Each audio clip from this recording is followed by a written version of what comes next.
Kita jelang informasi pertama di Kompas Petang, Saudara, terkait dengan gempa bumi berkekuatan magnitudo 6,7 yang mengguncang Kabupaten Sigi dan Kota Palu, Sulawesi Tengah. Guncangan kuat akibat gempa ini menyebabkan plafon sebuah auditorium di Universitas Tudolako roboh.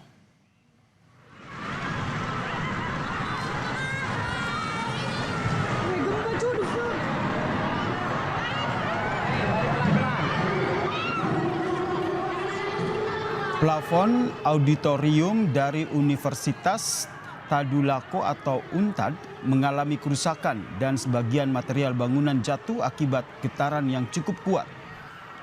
Saat gempa terjadi, Saudara, sedang ada acara di auditorium ini. Mahasiswa pun langsung berlarian menyelamatkan diri. Selain itu, Saudara, kerusakan akibat gempa juga dilaporkan terjadi pada sejumlah bangunan pemerintah dan juga fasilitas umum.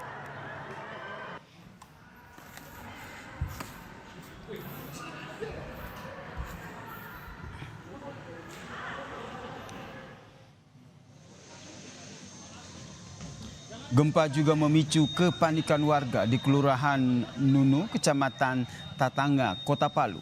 Mereka berkumpul di pinggir jalan depan rumah mereka. Warga merasakan getaran gempa selama 10 detik. Mereka belum berani masuk ke rumah karena masih merasa getaran-getaran gempa susulan.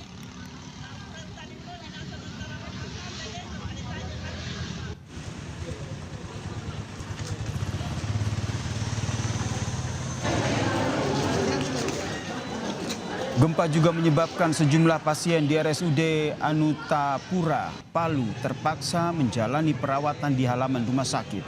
Langkah ini dilakukan untuk mengantisipasi kemungkinan terjadinya gempa susulan yang dapat membahayakan keselamatan pasien maupun tenaga medis.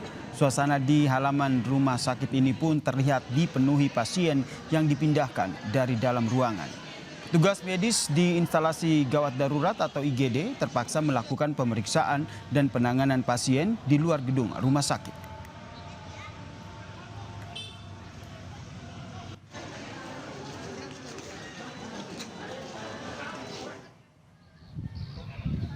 Saudara, gempa juga merusak jembatan 3 Palu. Akibatnya jembatan untuk sementara ditutup dan tidak dapat dilewati warga. Retakan terlihat pada bagian ujung jembatan. Petugas pun memasang pembatas dan mengalihkan arus lalu lintas untuk mencegah warga dan pengendara melintasi jembatan ini.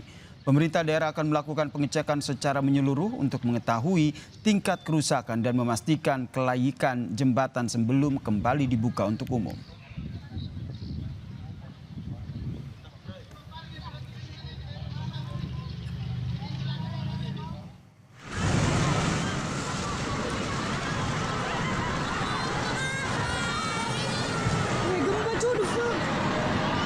Badan Meteorologi, Klimatologi, dan Geofisika (BMKG) memastikan gempa tidak berpotensi menimbulkan tsunami. Soal likuifaksi seperti pada tahun 2018 silam, BMKG menyampaikan belum ada laporan terkait hal itu. Sementara itu, kerusakan yang terjadi akibat gempa dalam skala ringan yang tidak merusak struktur bangunan. Longsor, banyak rumah-rumah warga yang rusak.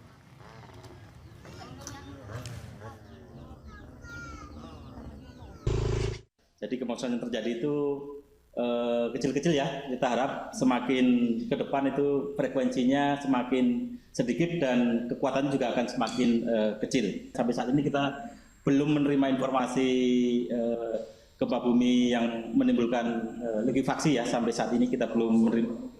Kita tampilkan beberapa wilayah yang ada kerusakan ringan, dan utamanya kerusakan ringan itu bukan terjadi struktur yang rusak ya, hanya tadi kita lihat plafon yang runtuh, terus ada sebagian dinding.